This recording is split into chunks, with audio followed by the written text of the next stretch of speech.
Melissa Hartford stood in her cramped studio apartment, her hands trembling as she stared at the divorce papers her husband Jake had just thrown on the kitchen counter. His face twisted with disgust as he told her she was too fat to be seen with anymore.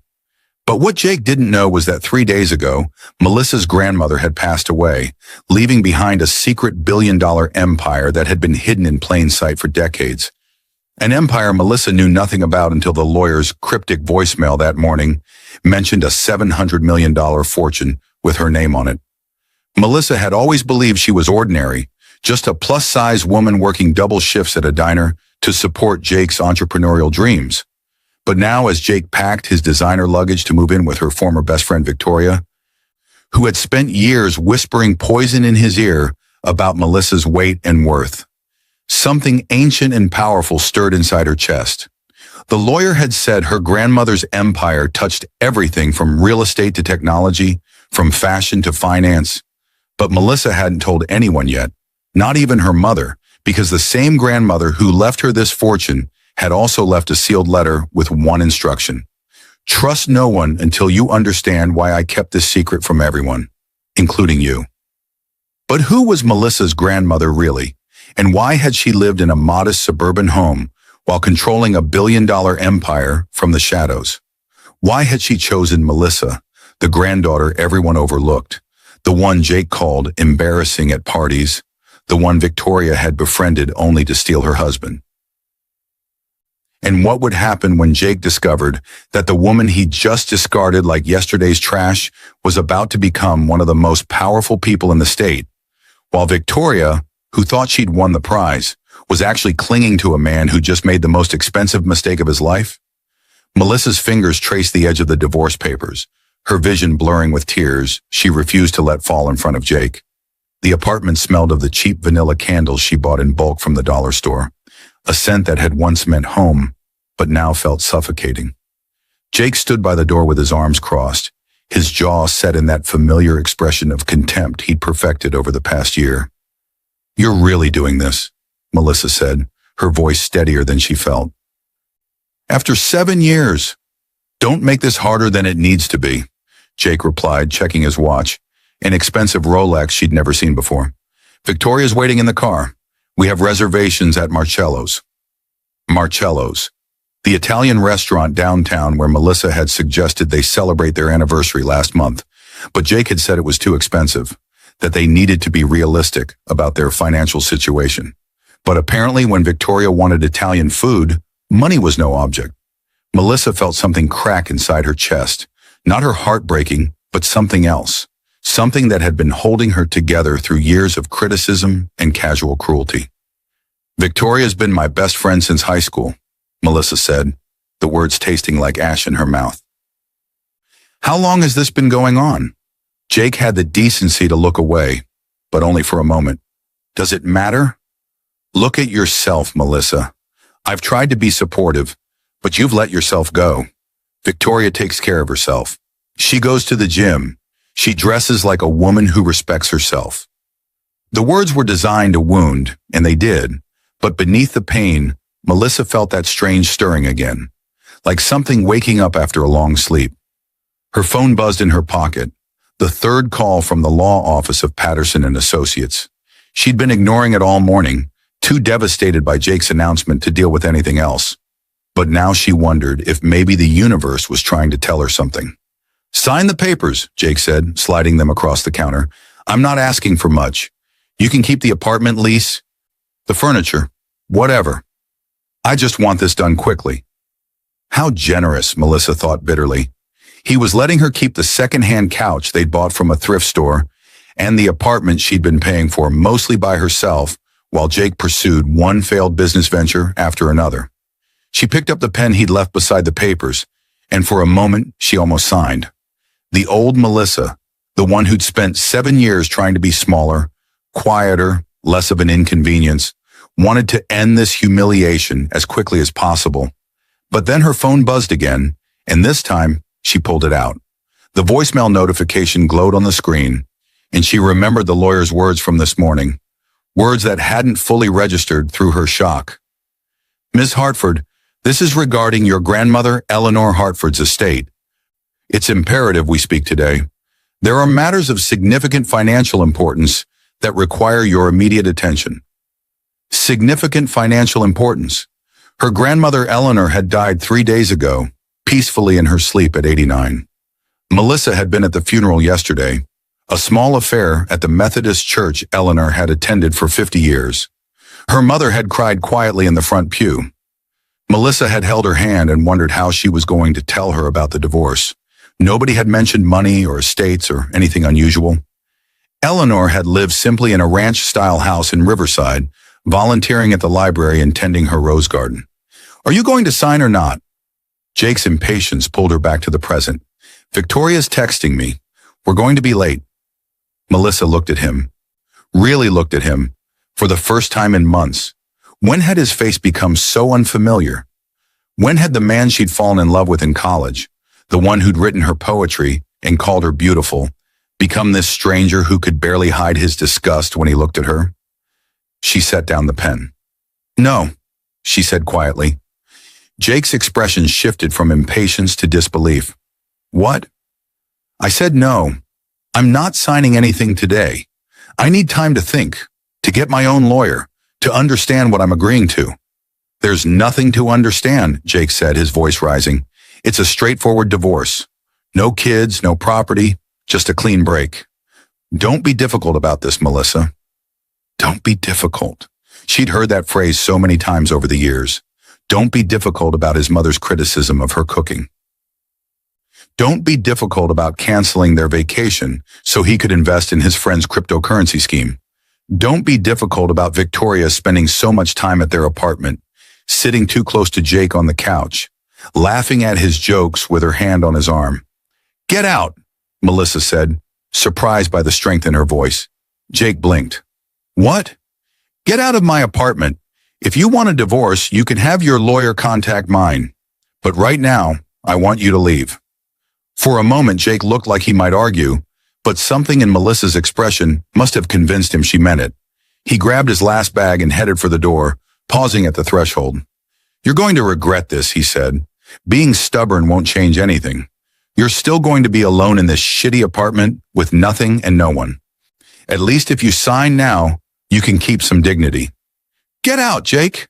He left, slamming the door hard enough to rattle the cheap frames on the walls. Melissa stood in the sudden silence, her heart pounding, her hands shaking, and for the first time in years, she felt like she could breathe. She picked up her phone and called Patterson and Associates. A crisp female voice answered on the second ring. "Patterson and Associates, how may I direct your call?" "This is Melissa Hartford," she said. "I'm returning Mr. Patterson's call about my grandmother's estate." "Oh, Ms. Hartford, thank goodness. Mr. Patterson has been trying to reach you all morning. Please hold, I'll put you through immediately." The hold music was classical, something soothing with strings. Melissa sank onto the couch, her legs suddenly weak. Through the window, she could see Jake's car pulling away from the curb, Victoria's blonde hair visible in the passenger seat. They were laughing about something. Probably her. Probably how pathetic she'd looked standing there with tears in her eyes, how easy it had been to walk away from her. "Ms. Hartford?" A deep male voice came on the line, urgent and professional. "This is Robert Patterson. Thank you for calling back. I apologize for the persistent attempts to reach you, but your grandmother's estate is a time-sensitive matter." "I don't understand," Melissa said. "My grandmother lived very modestly. She didn't have much." There was a pause on the other end of the line, and Melissa heard papers rustling. "Ms. Hartford, I think you should come to my office this afternoon. There are documents you need to see, and this conversation is best had in person. How soon can you be here?" "I have a shift at the diner at 4, Melissa said automatically, then stopped herself. What was she doing? Her husband had just left her for her best friend, and she was worried about her shift at Lou's Diner. "Actually, I can come now. Where's your office?" Patterson gave her an address in the financial district downtown, a part of the city Melissa rarely visited. She wrote it down on the back of an envelope, her mind racing. Time-sensitive matter. Documents she needed to see. Significant financial importance. None of it made sense. Eleanor had been a librarian before she retired. She lived on Social Security and a modest pension. She'd clipped coupons and bought her clothes at department store sales. But then Melissa remembered something strange from the funeral. An elegant older man in an expensive suit had stood at the back of the church during the service. He hadn't come to the reception afterward, and when Melissa's mother had asked who he was, nobody seemed to know. He'd placed a single white rose on Eleanor's casket and left without speaking to anyone. Melissa grabbed her purse and keys, catching sight of herself in the mirror by the door. Jake's words echoed in her head. Too fat, let yourself go. Embarrassing. She was wearing her diner uniform, a polyester dress that had seen better days, and her hair was pulled back in a messy ponytail. She looked exactly like what she was, a woman barely holding it together. But as she locked the door and headed down the stairs to her ancient Honda, something her grandmother had told her years ago surfaced in her memory. They'd been in Eleanor's garden, and Melissa had been crying about something, maybe a boy or a mean girl at school. Eleanor had taken her face in her hands, her grip surprisingly strong, and said, "Listen to me, Melissa. The world will try to make you small. It will try to convince you that you don't matter, that you should be grateful for scraps. But you come from strength. You come from women who build empires and burn them down when men tried to take them. Never forget that." At the time, Melissa had thought it was just the kind of thing grandmother said, poetic encouragement without real meaning. But now, driving through the midday traffic toward downtown, she wondered if Eleanor had been trying to tell her something specific, something important that Melissa had been too young or too self-absorbed to understand. The financial district gleamed with glass and steel towers that seemed to touch the clouds. Patterson and Associates occupied the entire 40th floor of one of the most prestigious buildings on Commerce Street. The lobby was all marble and modern art, and the receptionist who greeted Melissa looked like she'd stepped out of a fashion magazine. Melissa felt acutely aware of her cheap uniform and scuffed flats. "Ms. Hartford," the receptionist said warmly, as if Melissa belonged here. "Mr. Patterson is expecting you. Please follow me." They walked down a hallway lined with photographs of the city skyline, past offices where important-looking people talked on phones and studied computer screens. Robert Patterson's office was at the end of the hall. A corner suite with floor-to-ceiling windows offering a breathtaking view of the city Melissa had lived in her whole life but had never seen from this angle. Patterson stood when she entered, a distinguished man in his 60s with silver hair and sharp eyes. He came around his desk to shake her hand, his grip firm and respectful. "Ms. Hartford, thank you for coming. Please sit down. Can I get you anything? Coffee? Water?" "I'm fine," Melissa said, sinking into a leather chair that probably cost more than her car. "Mr. Patterson, I don't understand what this is about. My grandmother wasn't wealthy." Patterson returned to his desk and opened a file folder, thick with documents. His expression was serious, almost grave.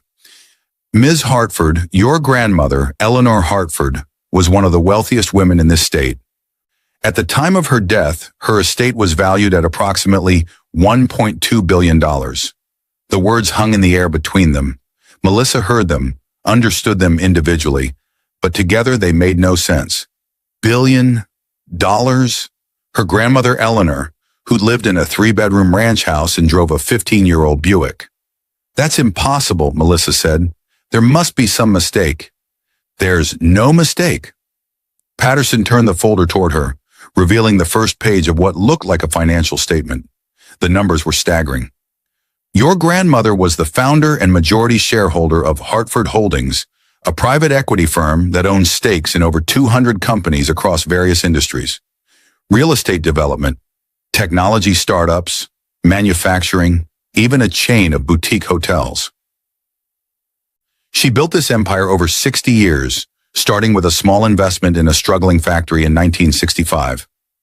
Melissa's hands had gone numb. She stared at the papers without really seeing them.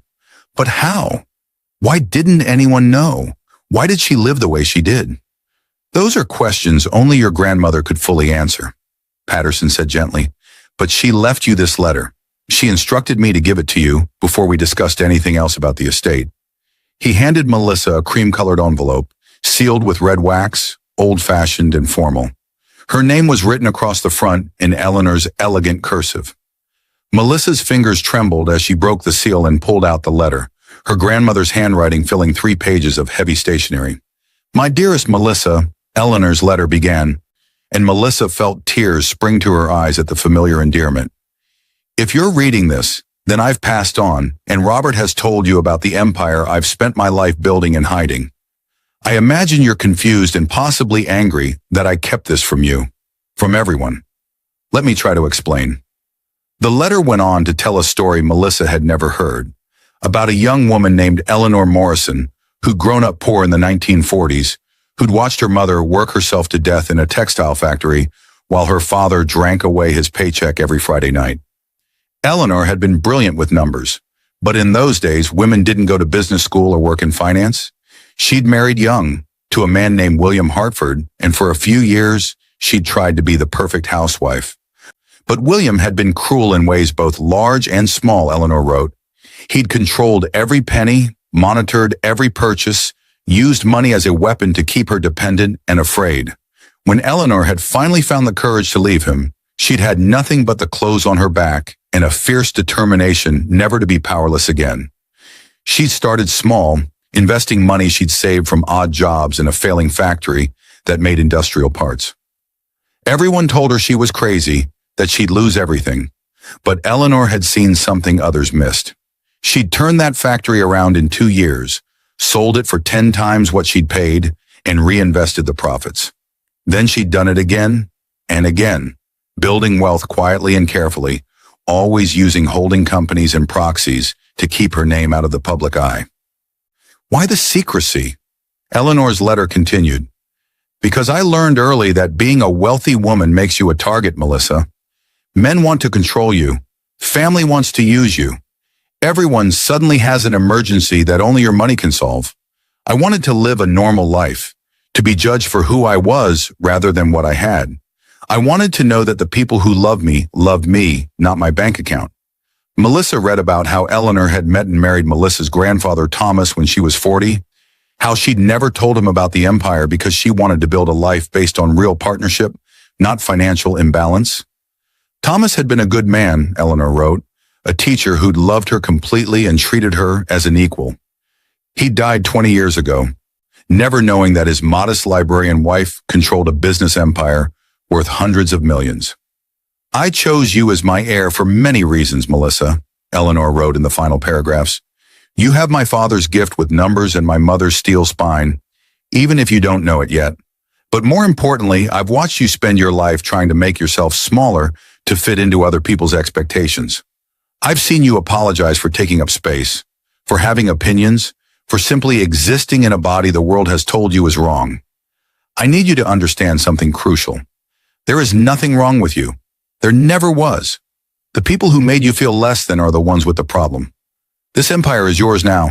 Use it wisely, trust carefully.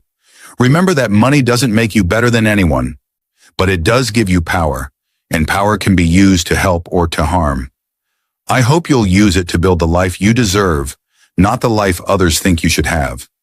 One last warning. There are people who will discover what you've inherited. Some will want to take it from you. Others will want to use you to access it. In the beginning, trust no one completely. Watch how people treat you when they think you have nothing, because that's who they really are. The sealed file Robert has for you contains the names of people I trusted and people I didn't. Read it carefully. I love you, my darling girl. I'm so proud of the woman you are, and I can't wait to see who you'll become once you understand your own power. All my love, Grandma Eleanor. Melissa sat in Patterson's office, tears streaming down her face, the letter trembling in her hands. Everything she'd thought she knew about her life, her family, herself had just shifted. Jake's face flashed in her mind, his contemptuous expression as he'd called her too fat, too embarrassing. Victoria's fake sympathy as she'd slowly poisoned Melissa's marriage while pretending to be her friend. They had no idea what they'd just walked away from. Ms. Hartford? Patterson's voice was gentle. I know this is overwhelming. We don't have to discuss everything today. But there are some immediate decisions that need to be made. Hartford Holdings has a board meeting on Friday. They don't know yet that Eleanor has passed or that you're her heir. Your grandmother left specific instructions about how she wanted you to be introduced to the board and the various company executives. Melissa wiped her eyes, trying to pull herself together. What kind of decisions?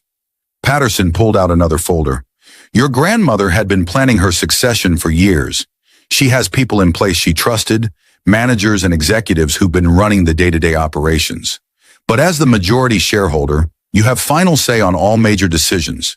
There's a proposed merger with a tech company that needs your approval. A real estate development project in Miami that's waiting for the green light. And there are personal matters as well. Personal matters? Your grandmother owned the building where you currently live, Patterson said. In fact, she owns 17 properties in that neighborhood.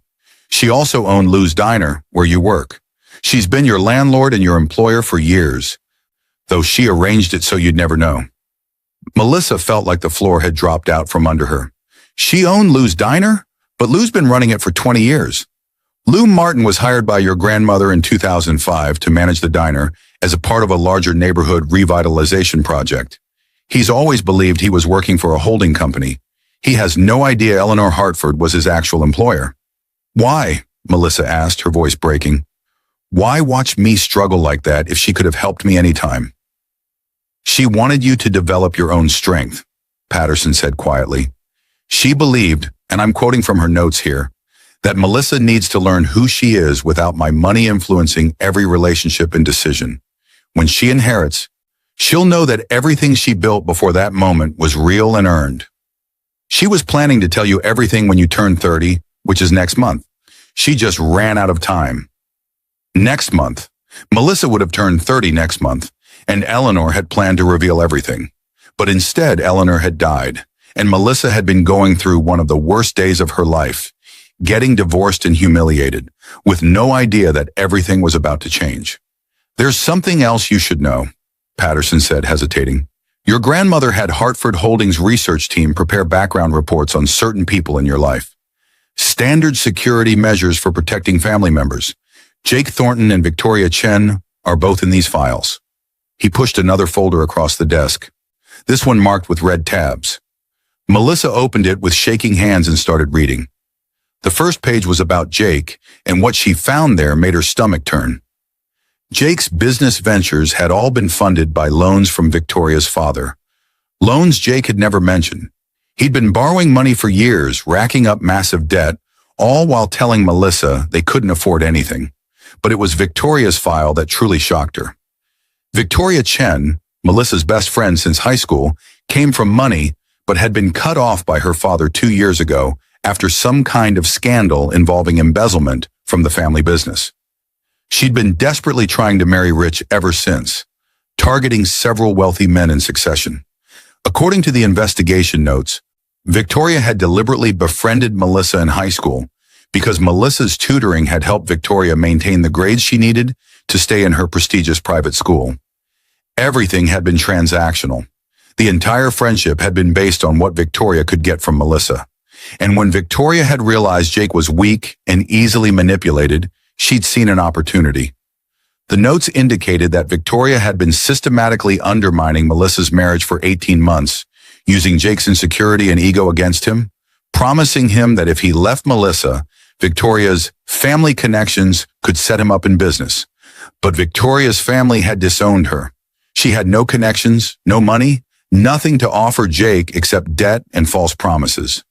They were too broke, desperate people who decided Melissa was the problem, standing between them and the success they felt entitled to.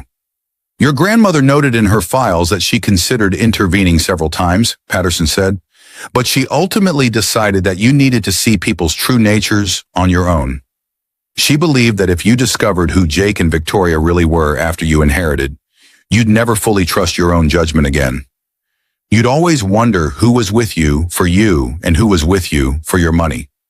Melissa looked up from the files, understanding flooding through her. Eleanor had watched her struggle, watched her marriage crumble, watched Victoria slowly poison everything, and she hadn't intervened because she'd wanted Melissa to learn the lesson now, while she still thought of herself as ordinary and powerless. Jake and Victoria had revealed exactly who they were when they thought Melissa had nothing. What do I do now? Melissa asked, feeling overwhelmed by the enormity of everything that had changed in the past hour. Patterson smiled, the first time his serious expression had softened. Whatever you want, Miss Hartford. You're one of the wealthiest women in the state. You have resources most people can't even imagine. Your grandmother left detailed instructions if you want to follow her playbook, but ultimately, this is your empire now. You can maintain her strategy of secrecy, or you can go public. You can continue her investments, or you can sell everything and start fresh. The choice is entirely yours. Melissa thought about Jake and Victoria, laughing in his car as they drove to their expensive dinner, congratulating themselves on escaping from the burden of Melissa. She thought about the divorce papers sitting unsigned on her kitchen counter. She thought about her grandmother, who'd built an empire in secret and lived a modest life by choice, teaching Melissa through silence and patience that real power didn't need to announce itself. I want to learn everything, Melissa said, her voice stronger now. Everything about Hartford Holdings, about every company we own, every investment, every asset. I want to understand what my grandmother built and why, and I don't want Jake or Victoria to know anything has changed. Not yet. Patterson nodded approvingly. Your grandmother would be very pleased to hear that. She left educational materials for you, years of recorded lectures and notes about business, finance, negotiation, everything she thought you'd need to know. She also assigned you a mentor, someone she trusted completely who can guide you through the transition. Who? Thomas Chen, Victoria's father. Melissa's eyes widened in shock. Victoria's father knows about this? He's been on Hartford Holdings board for 15 years. He's one of the few people who knew Eleanor's identity and kept her secret.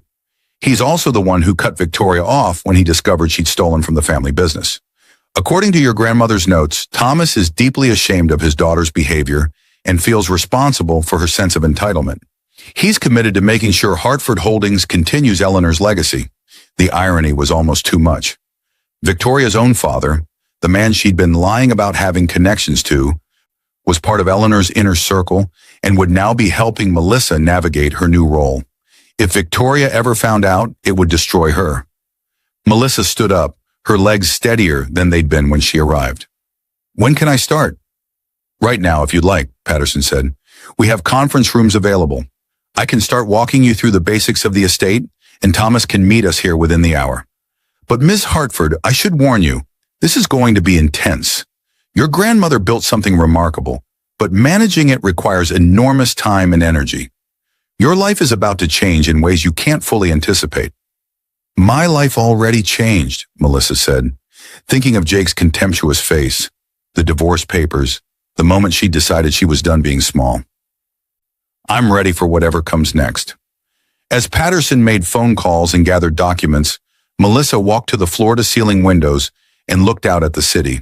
Somewhere down there, Jake and Victoria were having their celebration dinner, probably toasting to their new life together, completely unaware that they just made the biggest mistake of their lives. Melissa's reflection stared back at her from the glass, and for the first time in years, she didn't automatically catalog her flaws or apologize for taking up space. She saw her grandmother's eyes looking back at her, fierce and determined. She saw a woman who'd been tested and hadn't broken. She saw someone who was about to learn her own power. The old Melissa, the one who'd spent 7 years trying to shrink herself to fit Jake's expectations, was gone. Something new was emerging, something Eleanor had apparently seen all along, something that had been waiting for exactly this moment to wake up. And Jake and Victoria had absolutely no idea what was coming. The conference room where Thomas Chen met Melissa 2 hours later was decorated with the understated elegance that seemed to characterize everything about Hartford Holdings. Thomas was in his mid-60s, tall and distinguished with steel gray hair and eyes that assessed Melissa with sharp intelligence. But when he shook her hand, his expression was kind. Ms. Hartford, it's an honor to finally meet you properly. Eleanor spoke of you often during our board meetings. She was extraordinarily proud of you. She never mentioned you, Melissa said, then winced at how rude that sounded. I'm sorry. I didn't mean... Don't apologize for honesty, Thomas interrupted gently. Eleanor kept many secrets, even from those she loved. It was part of how she protected herself and built what she built. Please sit down. Robert tells me you want to learn everything, starting immediately. That's an admirable impulse, but also potentially overwhelming. They spent the next 3 hours going through an overview of Hartford Holdings that made Melissa's head spin. Eleanor's empire was far more complex and far-reaching than she'd initially understood. There were technology investments in companies whose products Melissa used daily without knowing her grandmother owned stake in them. Real estate holdings that included not just the building where Melissa lived, but entire downtown blocks. Manufacturing companies, agricultural operations, a venture capital fund that invested in women-owned startups. Your grandmother had a particular passion for supporting female entrepreneurs, Thomas explained, showing Melissa a portfolio that included over 50 companies. She believed that the best way to change the world was to give women the resources to build their own empires. Many of these women have no idea their primary investor was female. Eleanor insisted on anonymous backing. Melissa thought about all the years she'd struggled, working minimum wage jobs and scraping by, while her grandmother had been literally investing millions in other women's dreams. The contradiction hurt, but she was beginning to understand Eleanor's reasoning. Melissa had needed to develop her own strength, her own sense of self-worth that wasn't dependent on money or external validation. "There's something you should know about Victoria," Thomas said quietly, his expression pained. "I failed as a father in many ways. I gave her everything, and in doing so, I taught her that she didn't have to earn anything or value anyone who couldn't benefit her. When I discovered she'd stolen from our family company to fund a gambling habit, I cut her off completely. It was the hardest thing I've ever done, but I hoped it would force her to develop integrity. Instead, she targeted my husband," Melissa said, the pieces clicking together. "I didn't know about that until Eleanor's investigators brought it to my attention 6 months ago," Thomas said, shame evident in his voice. "By then, the damage was done. Eleanor and I debated whether to tell you, but she insisted that you needed to see Victoria's true nature yourself, without interference. She believed that if she intervened, you'd never fully trust yourself to recognize manipulation in the future." It was a hard lesson, but Melissa was beginning to see the wisdom in it. If Eleanor had simply warned her about Victoria, Melissa might have doubted herself, wondered if she was being paranoid or judgmental. But watching Victoria systematically destroy her marriage while pretending to be her friend had taught Melissa to trust her instincts about people's character. "Jake called me 3 months ago," Thomas continued. "He'd somehow discovered my connection to Victoria and asked me to invest in a business venture, something about cryptocurrency and NFTs. When I declined, he became quite angry, said that as Victoria's father, I owed it to her to help her fiancé succeed." "Her fiancé?" Melissa's voice came out sharper than she intended. "They'd already decided to get married 3 months ago?" "According to Jake, yes. He seemed confident that once he divorced you and married Victoria, her family money would solve all his financial problems." Thomas shook his head. "I didn't disabuse him of that notion. I simply declined to invest and made a note in Hartford Holdings files never to do business with him." Melissa felt the betrayal cut deeper, knowing that Jake and Victoria had been planning this for months, maybe longer. All those times Victoria had come over for girls' nights, listening to Melissa worry about her marriage, offering sympathetic advice while secretly sleeping with Jake. All those times Jake had criticized Melissa's weight, her clothes, her lack of ambition. He'd already been planning to leave her for her supposed best friend. "I know this is painful," Thomas said gently, "but Eleanor believed you were strong enough to handle it. She also believed that once you understood your own power, you'd know exactly how to handle people like Victoria and Jake." "What would she have done?" Melissa asked. Thomas smiled slightly. "Eleanor had a saying, 'Let them think they've won. Let them celebrate. Let them spend their victory before they realize it was built on sand.' She didn't believe in immediate revenge. She believed in letting people destroy themselves through their own greed and short-sightedness." Patterson returned to the conference room with dinner, takeout from an expensive restaurant that made Lou's Diner look like exactly what it was. As they ate, Thomas and Robert walked Melissa through the immediate decisions that needed her attention. The tech company merger could wait a few weeks. The Miami real estate project needed approval by the end of the month. And there was the board meeting on Friday where Melissa would be introduced as Eleanor's heir and Hartford Holdings' new majority shareholder. "How do you want to handle that?" Thomas asked. "We can keep your identity quiet, use proxies and holding companies the way Eleanor did, or you can step into a public role as the company's owner. Both approaches have advantages and disadvantages. Melissa thought about it, remembering Eleanor's letter and her warning about being a target once her wealth became public knowledge. But she also thought about all the years she'd spent trying to be invisible, trying not to take up too much space or draw too much attention. Maybe it was time for a different approach. "I want to learn more before I decide," she said finally. "Can we maintain Eleanor's privacy strategy for now, at least until I understand the business well enough to make an informed choice?" "Absolutely," Thomas said. "Eleanor maintained complete privacy for 60 years. A few more months won't make any difference." By the time Melissa left Patterson's office at 8 o'clock that night, her head was swimming with information, and her heart was strangely light despite everything that had happened with Jake. Thomas had given her his personal cell phone number and told her to call anytime, day or night, if she had questions or needed guidance. Patterson had loaded her down with folders full of documents to review and had scheduled daily meetings for the next week to continue her education. Melissa drove back to her apartment in a daze, hardly believing that this morning she'd been a woman getting divorced by a husband who thought she was worthless, and tonight she was the heir to a billion-dollar empire. When she unlocked her door, the divorce papers were still on the counter where Jake had left them. She picked them up and read through them more carefully this time, seeing things she'd missed in her initial distress. Jake was asking for nothing, which had seemed generous at the time, but now looked more like confidence. He didn't think Melissa had anything worth fighting for. The apartment was rented. Her car was worthless. She had no savings he knew about, no assets, no prospects. He was walking away clean because he thought he'd upgraded to someone better, someone who could actually offer him the life he felt he deserved. Melissa sat on the couch and pulled out her phone. She had dozens of missed calls and texts from her mother who'd heard about the divorce from Jake's mother. There were also 3 texts from Victoria, each one dripping with fake sympathy. Victoria's first text, "Oh my God, babe, I just heard. Are you okay? Call me immediately." Second text, "I can't believe Jake would do this. I know this is hard, but maybe it's for the best. You deserve someone who appreciates you." Third text, "Listen, I know the timing is awful, but I need to tell you something. Jake and we've been seeing each other. I didn't want you to find out from someone else. Please don't hate me, it just happened. You know how these things are. It just happened."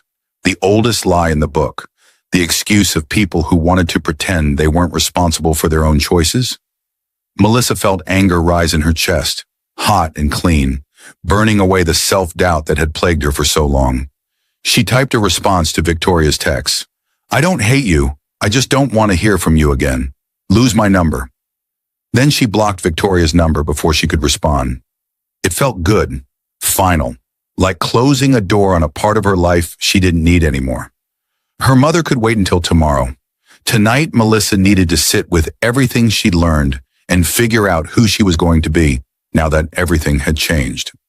She pulled out the files Thomas and Robert had given her and started reading about Hartford Holdings' various companies and investments. Eleanor's notes were extensive, years of business insights and strategic thinking documented in her elegant handwriting. In the margins, Eleanor had written personal observations too, little bits of wisdom and advice that felt like having a conversation with her grandmother, even though she was gone. One note, written next to an analysis of a failed investment, particularly struck Melissa. "I invested in this company because the CEO made me feel guilty for doubting him. Lesson learned, guilt is a manipulator's favorite tool. Never invest in someone who makes you feel bad for asking questions."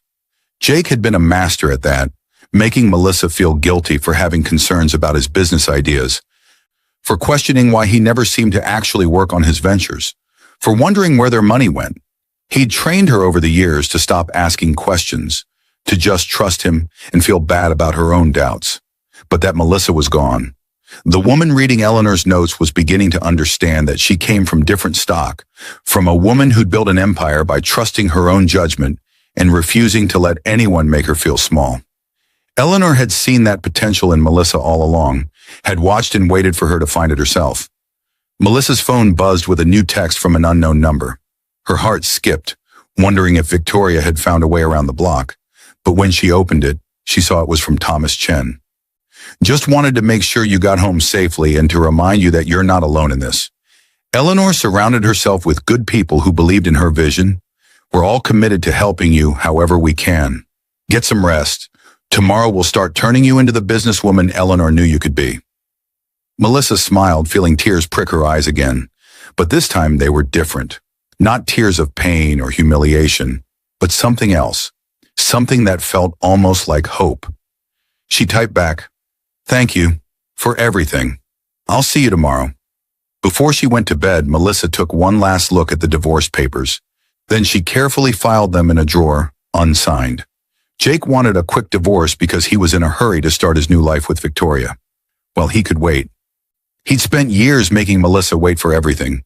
Wait for him to get his business off the ground. Wait for him to be ready for the life they talked about. Wait for him to treat her with basic respect. Now it was his turn to wait. And while he waited, while he and Victoria played house and spent money they didn't have on a lifestyle they couldn't afford, Melissa would be learning how to run a billion-dollar empire. She'd be learning from the best minds in business, guided by her grandmother's wisdom and supported by people who'd proven their loyalty over decades. Jake and Victoria thought they'd won. They thought they'd escaped from the burden of ordinary, worthless Melissa to start a glamorous new life together. Let them think that. Let them celebrate. Let them make plans for a future that would never come. Because eventually, inevitably, they would discover what they'd walked away from. And when that moment came, when they realized that the woman they'd discarded and humiliated was actually one of the most powerful people in the state, Melissa wanted to be ready. Not for revenge exactly, but for justice. For the satisfaction of knowing that she'd listened to her grandmother's wisdom and let them reveal exactly who they were when they thought there were no consequences. Eleanor had been right about so many things, but most of all, she'd been right that Melissa was strong enough to handle this. All of it, the betrayal and the inheritance and the transformation that was coming. Melissa fell asleep that night in her small apartment, surrounded by files and documents that represented a future she was only beginning to understand. And for the first time in years, she didn't dream about making herself smaller. She dreamed about becoming exactly as big as she'd always been meant to be. The next morning, Melissa woke to sunlight streaming through her apartment windows and the sound of her phone ringing. She'd slept deeply, dreamlessly, better than she had in months. For a moment, she lay in bed wondering if everything from yesterday had been some kind of stress-induced hallucination. But then she saw the folders stacked on her kitchen table, the evidence of Eleanor's empire, and knew it had all been real. The phone call was from Patterson's assistant, confirming Melissa's 9 o'clock meeting and letting her know a car would be picking her up at 8:30. Melissa looked at the clock on her nightstand and jumped. It was already 7:45. She'd slept through her alarm for her shift at Lou's Diner, the shift that started at 7. For a moment, panic fluttered in her chest, the old instinct to apologize and grovel for being late. Then she remembered. Eleanor had owned Lou's Diner. Melissa technically owned it now. She was effectively her own boss. Though Lou Martin still didn't know that. The irony made her laugh, a sound that surprised her with its bitterness. She called Lou directly, not the diner's main line. He answered on the third ring, his voice gruff with early morning irritation. "Melissa, where the hell are you? The breakfast rush is starting, and we're short-staffed."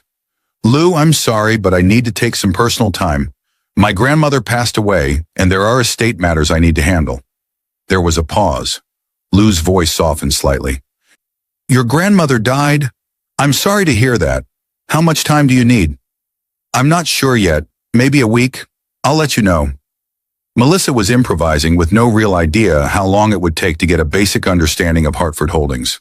"A week? Melissa, I can't just give you a week off without notice. We've got other employees to think about, schedules to maintain. If you need time off, you file a request in advance. You know the rules."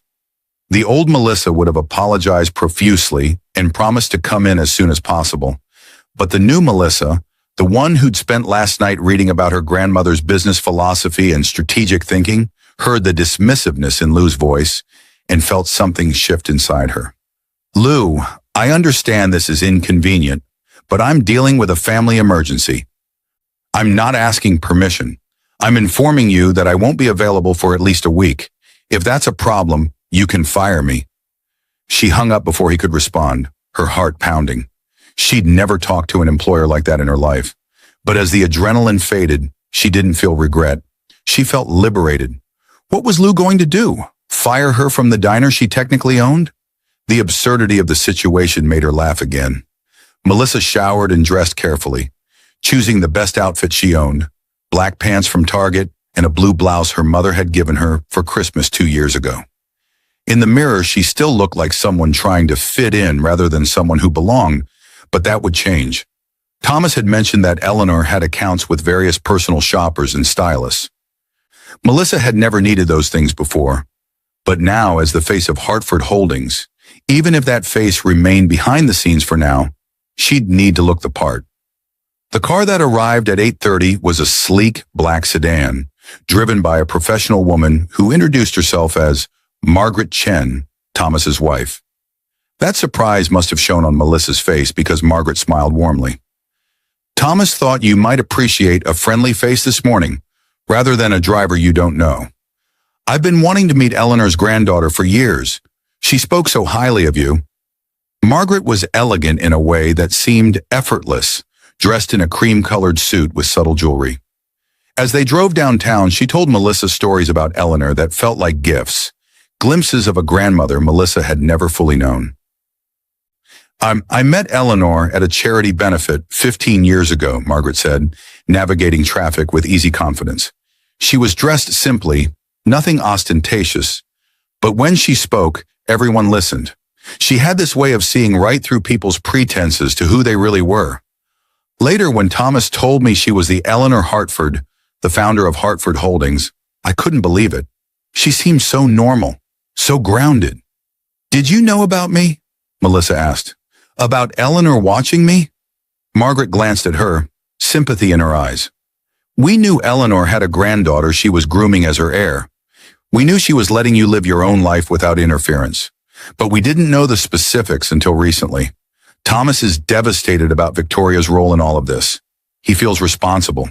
"He shouldn't," Melissa said, meaning it. "Victoria made her own choices. So did Jake. Still, it must be incredibly painful.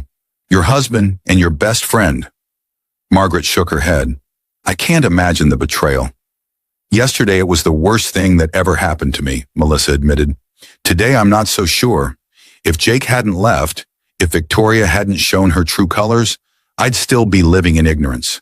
I'd inherit Eleanor's empire while married to someone who only wanted me for my money. At least this way, I know exactly who to trust." Margaret pulled up to the building that housed Patterson and Associates and put the car in park. She turned to Melissa with an expression that was both kind and serious.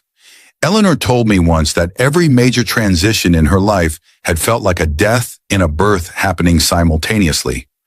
Something old had to die to make room for something new to be born. She said the key was not fighting the process, not trying to hold on to the person you used to be." "Who was I?" Melissa asked, the question surprising her even as she asked it. "Before yesterday, who was I really?" "Someone who hadn't yet learned her own worth," Margaret said gently. "But you're learning it now. And Melissa, when you fully understand what you're capable of, people like Jake and Victoria are going to seem very small and very far away." The education continued in Patterson's conference room, but today Thomas brought additional people. CFO named Richard Sorensen, who'd worked with Eleanor for 20 years. A lawyer named Diana Wu, who specialized in corporate structure, and a woman around Melissa's age named Amelia Porter, who'd been Eleanor's personal assistant for the past 5 years. "Amelia knows more about Eleanor's day-to-day operations than anyone," Thomas explained. "She managed Eleanor's calendar, her correspondence, her personal investments. If you decide you want someone in a similar role, she's expressed interest in continuing to work with you."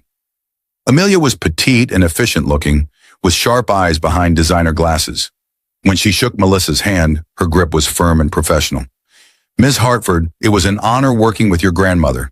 She was the most brilliant strategic thinker I've ever met. If you'll have me, I'd like to help you transition into your new role." Over the next several hours, the team walked Melissa through Hartford Holdings' organizational structure, which was incredibly complex by design. Eleanor had set up multiple layers of holding companies and trusts, each owning different assets, making it nearly impossible for anyone to trace everything back to a single individual. The genius of it, Diana Wu explained, was that Eleanor could control massive companies while maintaining complete anonymity. Your grandmother served on several boards under assumed names or through proxies, Diana said, showing Melissa a list that made her head spin. She had a voice in every major decision but kept her identity hidden. Some of these companies have no idea that their largest shareholder was a woman who lived in a modest house in Riverside. Richard Sorensen walked Melissa through the financial statements. Billions of dollars moving through accounts and investments with a complexity that would take months to fully understand. But even in this first overview, Melissa could see the pattern of Eleanor's thinking. She invested in companies with strong fundamentals, women-led startups, and industries that served real needs rather than chasing trends. Your grandmother turned down countless opportunities to invest in social media companies, cryptocurrency, and other tech bubbles, Richard explained. She said she'd lived through enough market crashes to know that sustainable wealth came from building things people actually needed, not from speculation and hype. It was the opposite of everything Jake had wanted to invest in. All his failed business ideas had been based on whatever trend was currently hot, whatever promised quick money and easy success. Eleanor had built her empire slowly and carefully, brick by brick, while Jake had spent years chasing shortcuts that led nowhere. Around noon, Amelia ordered lunch from a restaurant Melissa couldn't afford on a diner salary, and they ate while discussing Eleanor's various properties and assets. That's when Melissa learned something that made her nearly drop her fork. The building where Jake and Victoria just moved into, Amelia said, consulting her notes, the luxury high-rise downtown with the rooftop pool? That's the Morrison Tower. Hartford Holdings owns it. It's one of 17 residential properties in your real estate portfolio. Melissa stared at her. Jake and Victoria moved into a building I own. Technically, you own it through Riverside Property Holdings, which is owned by Hartford Residential Trust, which is controlled by Hartford Holdings, Diana Wu clarified. But yes, ultimately, you're their landlord. The irony was so perfect that Melissa started to laugh. Really laugh, for the first time since this whole nightmare began. Jake and Victoria had run off to start their new life together, and they'd done it in a building owned by the woman they'd left behind. They were going to pay rent to Melissa without even knowing it. Does the building manager know Eleanor was the owner? Melissa asked when she could breathe again. No, Amelia said, smiling slightly. The manager reports to a property management company that answers to the holding company. Eleanor designed it that way deliberately. She believed that buildings should be run professionally without personal bias. If tenants knew who owned the property, they'd try to use that relationship for special treatment. What if, Melissa said slowly, an idea forming, what if I wanted to know more about specific tenants? Would that be possible? Thomas Chen, who'd been quiet through most of the meeting, gave Melissa a knowing look. Are you asking if we can monitor Jake and Victoria without them knowing? I'm asking what tools I have available, Melissa said carefully. Eleanor's letter said I should watch how people act when they think they have nothing to gain from me. Jake and Victoria think they've escaped from ordinary, worthless Melissa. I'd like to see who they really are when they think nobody's watching. Diana Wu frowned slightly. Ms. Hartford, I should advise you that there are legal and ethical boundaries to consider. We can't install surveillance or invade their privacy. I'm not suggesting anything illegal, Melissa said quickly. But if they're living in my building, paying rent with money they may or may not have, that's relevant information I should know about as the property owner, right? If they cause damage or break their lease terms, I should be informed. That's different, Diana agreed. Property managers routinely report issues with tenants to ownership. If Jake and Victoria violate their lease in any way, that information would naturally come to you. Then let's make sure the Morrison Tower manager knows that Hartford Holdings is particularly interested in all tenant activities right now, Melissa said. Not because we're targeting anyone specifically, but because we're reviewing all our properties for potential liability issues. Thomas smiled slightly, a hint of approval in his expression. Eleanor would say you're learning quickly. She believed in understanding situations completely before taking action. She'd say knowledge is power, but only if you're patient enough to gather it properly. The meeting broke for the afternoon, with everyone agreeing to resume the next morning. Thomas offered to drive Melissa home, and she accepted gratefully, exhausted from information overload. On the drive back to her apartment, Thomas asked the question she'd been waiting for. "What are you planning to do about the divorce papers?" "Nothing," Melissa said. "Not yet, anyway. Jake wants a quick divorce because he's in a hurry to marry Victoria. The longer I take to sign, the more frustrated they'll get. And in the meantime, I'm learning everything I need to know about my new life." "And when you're ready?" "When you've learned enough?" Melissa watched the city pass by outside the window, thinking about Eleanor's letter and her philosophy about letting people destroy themselves through their own greed and short-sightedness. "I think I'll let them keep thinking they've won for a while. Let them move into their expensive apartment and live the life they think they've earned. Let them spend money they don't have on things they can't afford. And when they've dug themselves deep enough into debt and delusion, when they're completely committed to the story they've told themselves about escaping from boring, worthless Melissa, then you'll show them the truth," Thomas finished. "Not even then," Melissa said, surprising herself with the realization. "I don't need them to know about Hartford Holdings or my inheritance. I just need them to fail on their own terms, to discover that the life they wanted together doesn't actually exist. Victoria has no family money to offer Jake. Jake has no real business skills or prospects. Without someone to support them, they're just two broke, selfish people who deserve each other." Thomas pulled up in front of Melissa's building, the one she now knew she technically owned. Eleanor would approve of that approach.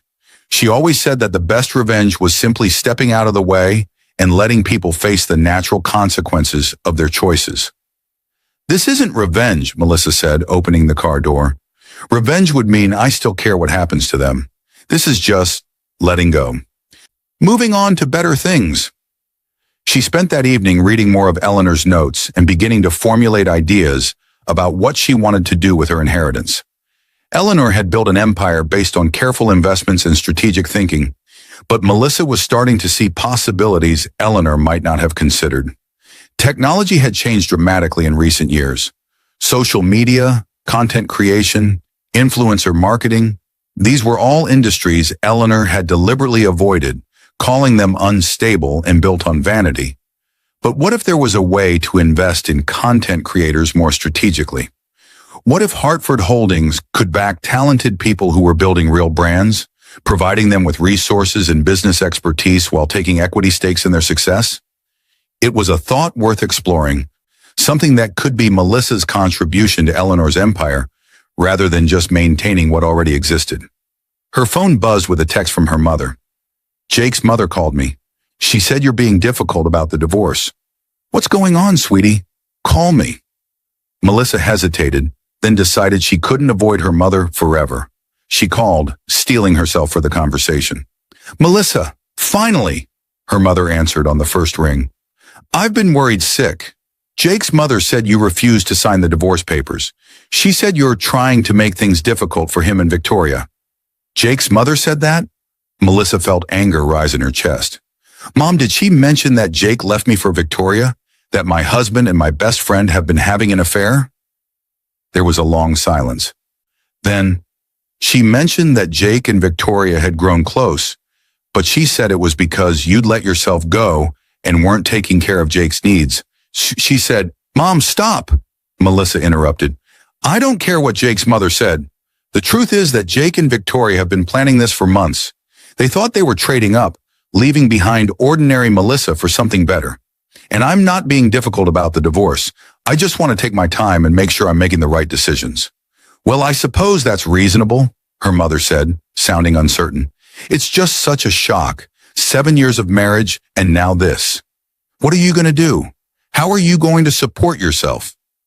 This was the moment when Melissa could tell her mother everything about Eleanor's secret empire and the billion-dollar inheritance.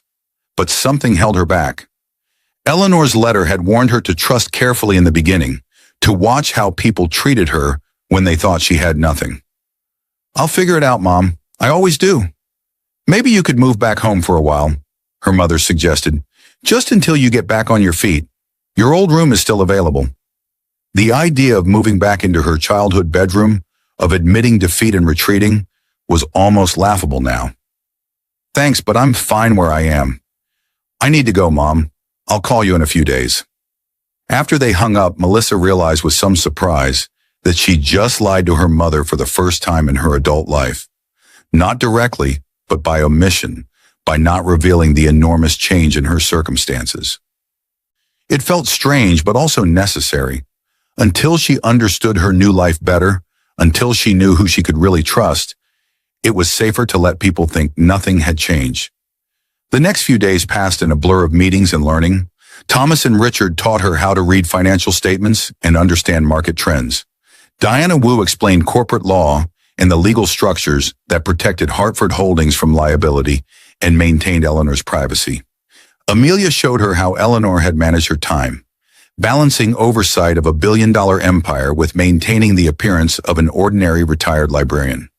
"Your grandmother was incredibly disciplined," Amelia explained, showing Melissa Eleanor's meticulously organized files. "She worked from 5 to 9 every morning before anyone else was awake, reviewing reports and making decisions. Then she'd spend the rest of her day doing normal grandmother things, gardening, volunteering at the library, having lunch with friends. Nobody suspected she was running a massive business empire from her home office." Melissa began adopting a similar schedule, waking at 5 to read reports and learn about Hartford Holdings' various investments before Thomas and the team arrived for formal meetings. She was learning to speak the language of business, to understand balance sheets and profit margins, to think strategically about market opportunities and risks. On Thursday evening, Amelia arrived at Melissa's apartment with shopping bags from expensive stores Melissa had never entered. "Your grandmother left instructions for this," Amelia explained, unpacking suits and dresses and shoes that looked like they cost more than Melissa's monthly rent. "She said that when you inherited, you'd need appropriate clothing for board meetings and business functions. She had a stylist prepare selections in your size." Melissa stared at the clothes spread across her bed. Beautiful things in fabrics she'd never worn, cuts designed to flatter rather than hide. "She knew my size?" "Eleanor knew everything about you," Amelia said gently. "She'd been preparing for this transition for years. These clothes aren't about changing who you are. They're about giving you the tools to be taken seriously in rooms where people judge by appearances." That night, Melissa tried on the various outfits, seeing herself transform in the mirror. With the right clothes, professional styling, and growing confidence, she looked like someone who belonged in a corner office, someone who could command a boardroom. She looked like Eleanor Hartford's granddaughter. Friday morning arrived, the day of the Hartford Holdings board meeting, where Melissa would be officially introduced as Eleanor's heir. Thomas picked her up at 8:30, and Margaret was with him again, offering quiet support and encouragement. "The board doesn't know anything yet," Thomas explained as they drove downtown to Hartford Holdings' main office. A building Melissa hadn't known existed because Eleanor had kept even the company headquarters anonymous, hiding it among dozens of other businesses in a nondescript tower. "They know Eleanor passed away, but they haven't been told about you yet. Some of them have been asking questions, wondering what happens next. There are members who'd like to use Eleanor's death as an opportunity to push the company in different directions." "What kind of directions?" Melissa asked, nervous about meeting these people who'd worked with Eleanor for years. "More aggressive growth, riskier investments. Taking Hartford Holdings public to raise capital," Thomas said. "Eleanor always resisted those approaches. She believed in sustainable growth and maintained control. But there are board members who think we're being too cautious, leaving money on the table." The Hartford Holdings office occupied the entire 30th floor of the tower, but you'd never know it from the building directory. The elevator simply listed it as Johnson & Associates Business Consultants. More misdirection, more layers of privacy protecting Eleanor's creation. Inside, the office was sophisticated but understated, decorated in neutral tones with modern furniture and art that suggested wealth without shouting about it. Melissa's hands were shaking as she followed Thomas down a hallway to a large conference room with windows overlooking the city. 12 people sat around an enormous table, and they all turned to look when Melissa entered. She recognized Richard Sorensen and Diana Wu, the two people she'd been working with all week.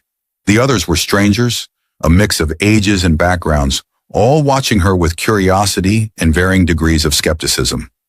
Thomas guided her to a seat at the head of the table, Eleanor's chair, and suddenly the room felt very quiet. "Ladies and gentlemen," Thomas began, his voice formal and serious, "thank you for gathering on short notice. As you know, Eleanor Hartford passed away last week. What you don't know is that before her death, Eleanor made arrangements for succession. She had an heir, someone she'd been preparing for years to take over Hartford Holdings. Let me introduce you to Melissa Hartford, Eleanor's granddaughter and the new majority shareholder of this company." The room erupted in surprised murmurs. Some board members looked shocked, others calculating, a few openly skeptical.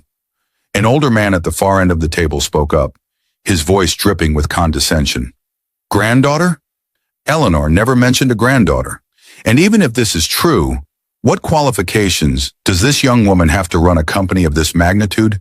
This is a billion-dollar enterprise, not a hobby." "Ms. Hartford has been in intensive training all week," Thomas said calmly. "And Eleanor's will is absolutely clear. Melissa owns 55% of Hartford Holdings. The rest is divided among various trusts and board members. But Melissa's vote is controlling, and she has final say on all major decisions." Another board member, a woman in her 50s with steel gray hair, leaned forward. "I'm Carolyn Foster. I worked with Eleanor for 15 years, and I never once heard her mention family." "Forgive my bluntness, Ms. Hartford, but how do we even know you're who you say you are? This could be an elaborate fraud." Diana Wu opened a folder and passed copies of documents around the table. "These are Eleanor's will, notarized and witnessed, her stock certificates, and DNA test results confirming Melissa Hartford's relationship to Eleanor. Everything is legally verified. There is no fraud. Eleanor simply kept her family life separate from her business life." Melissa sat silently, watching the board members react to this information, feeling the weight of their judgment and skepticism. She'd known this wouldn't be easy, that inheriting Eleanor's empire meant inheriting the responsibility of proving herself to people who'd worked in this world for decades while she'd been serving breakfast at a diner. But Eleanor had believed she was ready for this. Melissa had to believe it too. "I understand your concerns," Melissa said, her voice stronger than she felt. "I know I don't have the experience you all have, but my grandmother wouldn't have chosen me as her heir if she didn't believe I could do this. I'm not asking you to trust me blindly. I'm asking for the opportunity to learn, to prove myself, to honor the company Eleanor built." The skeptical older man, who Diana whispered was named Robert Chambers, laughed harshly. "This is absurd. Eleanor built this company through decades of brilliant strategic thinking and careful investment. Now we're supposed to hand it over to someone who probably can't even read a balance sheet? I motion that we restructure the ownership, dilute the controlling shares, and install professional management." "You can't do that," Diana Wu said firmly. "Eleanor's will is ironclad. Melissa's ownership cannot be challenged or diluted without her consent. And as majority shareholder, she can fire any board member who doesn't support the company's direction." That caused another ripple of shock around the table. Melissa saw calculation in several faces, people reconsidering their initial reactions. She thought about Eleanor's notes, her warnings about people wanting to control or use her because of her wealth. This was exactly what Eleanor had predicted. "I'm not here to fire anyone," Melissa said, looking at each board member in turn. "I'm here to learn and to continue Eleanor's legacy. But I also won't be bullied or undermined. My grandmother trusted each of you enough to give you seats on this board. I hope we can work together constructively." Thomas smiled slightly, pride evident in his expression. Eleanor left detailed instructions for Melissa's transition, including mentorship programs and educational resources. She also left assessments of each board member, evaluating who she believed would support her chosen heir and who might cause problems. Those assessments are illuminating. Several board members shifted uncomfortably, clearly wondering what Eleanor had written about them. Robert Chambers looked particularly disturbed, his face reddening. The meeting continued for another 2 hours, covering Hartford Holdings' current status, various investment opportunities, and the logistics of Melissa's transition into active ownership. Caroline Foster, despite her initial skepticism, gradually warmed to Melissa, asking intelligent questions about Melissa's understanding of the business and offering to help with her education. Others remained coldly professional, making it clear they'd cooperate only as much as legally required. When the meeting finally ended, Melissa felt exhausted, wrung out from hours of scrutiny and assessment. But she'd survived it. She'd sat in Eleanor's chair, faced down a boardroom full of powerful people, and held her ground. Thomas took her to lunch at an exclusive restaurant where everyone seemed to know him, and Melissa began to understand the world Eleanor had inhabited. Quiet wealth, powerful connections, business conducted over expensive meals in private rooms where secrets were currency. "You did well today," Thomas said over wine Melissa couldn't taste because her nerves were still jangling. "Robert Chambers will be a problem. He's been wanting to take Hartford Holdings public for years so he can cash out his shares at maximum value. Eleanor always refused. He saw her death as an opportunity to finally get what he wants." "Can he force that somehow?" Melissa asked. "Not legally, but he can make your life difficult. He has allies on the board, people who agree with his vision for the company. You'll need to be strategic about how you handle him." Melissa thought about that, about Eleanor's advice to let people destroy themselves through their own greed. "What if I give him enough rope to hang himself? What if I let him think I might be persuadable? Keep him talking. Let him reveal his full plan." Thomas studied her over his wine glass. "That's a very Eleanor Hartford approach. She'd say know your enemy completely before engaging. But it's also dangerous. Robert is smart and manipulative. If he thinks you're weak, he'll try to use that." "Let him try," Melissa said, feeling that new confidence growing stronger. "I've spent my entire marriage with someone who tried to manipulate me. I know what it looks like now. I know what it feels like. I won't fall for it again." They finished lunch and returned to Patterson's office, where Melissa spent the afternoon reviewing more documents and preparing for the week ahead. Amelia brought updates on various properties, including a report from Morrison Tower, the building where Jake and Victoria were now living.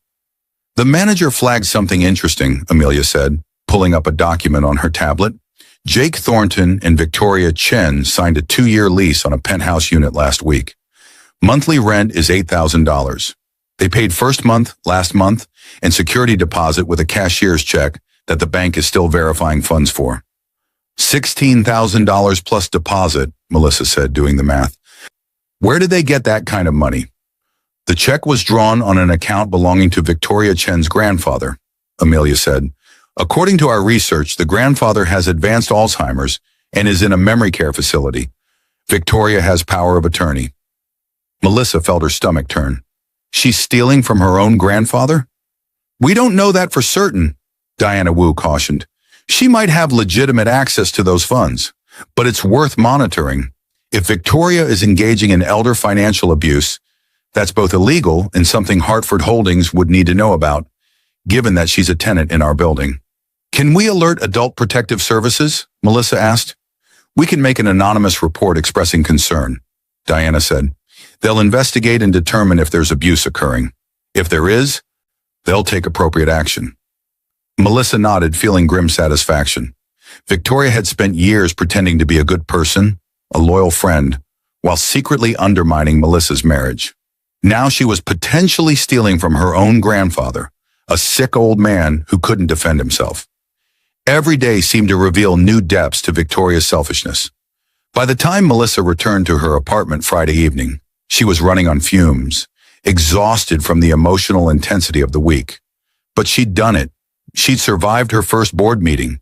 She'd begun to understand the scope of Eleanor's empire. She'd started building relationships with the people who could help her succeed in this new role. Her phone buzzed with a text from Jake. "We need to talk about the divorce papers. You've had them for a week.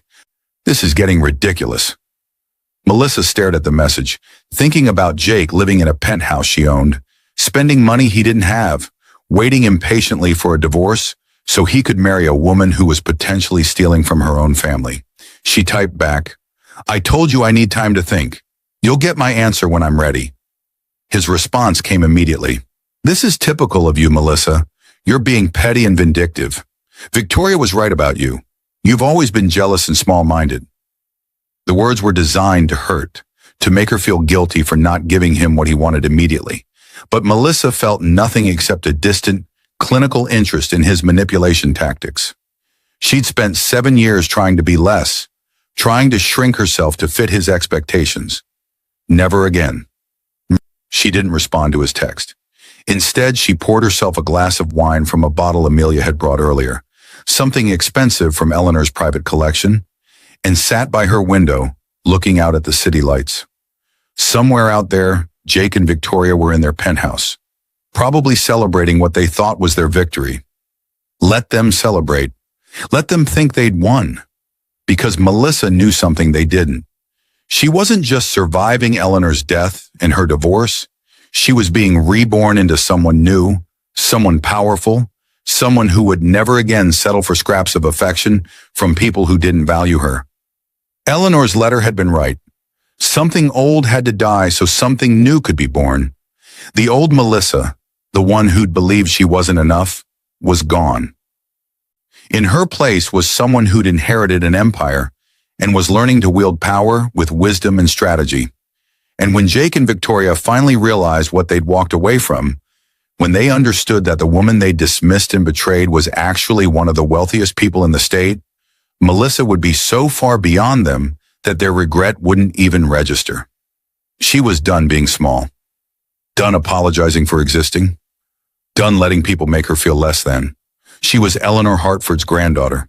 She came from women who built empires, and she was just getting started.